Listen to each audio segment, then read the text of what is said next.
सरकार तमे मानी नियो सरकार तमे मानी नियो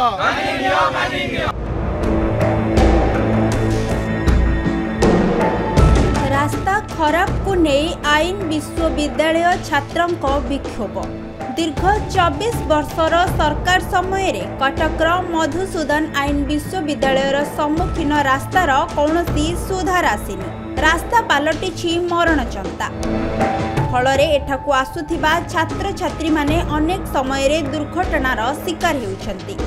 कटकर रास्ता घाट पाखापाखि 70 भाग खराब अवस्था रे अछि जहा फल रे कटकवासी नाही नथिबा दुर्दशार सम्मुखीन होउछंती।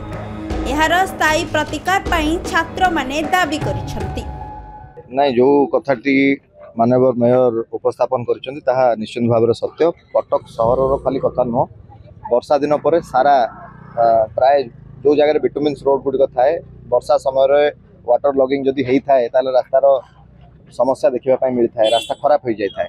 तो कटक सहर में प्राय अनेक जगह आम देखा पाचे रास्ता गुड़िक विपर्यस्त अवस्था रही आम समस्ते स्वीकार करने उचित। ता सहित माननीय मंत्री विभाग मंत्री गोटे रिव्यू मीटिंग नहीं निर्माण सौध भुवनेश्वर कॉन्फ्रेंस हॉल रे समस्त माननीय विधायक कटक एवं भुवनेश्वर समस्त विधायक मानू से मीटिंग को डका जाइथिला एवं समस्त विभागीय अधिकारी मानू से रिव्यू मीटिंग को डका जाइथिला।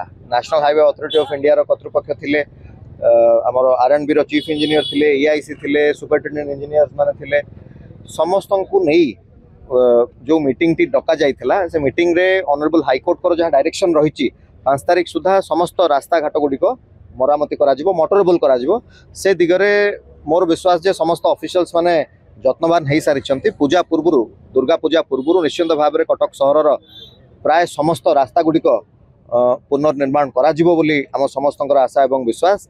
गत काली जो भली भाव में गोटे अघटन घटी आमर MS law university second year गोटे छात्री दुर्घटनार शिकार होती निश्चित भाव में आज समस्ते से स्ट्राइक को ओल्लई पड़ती।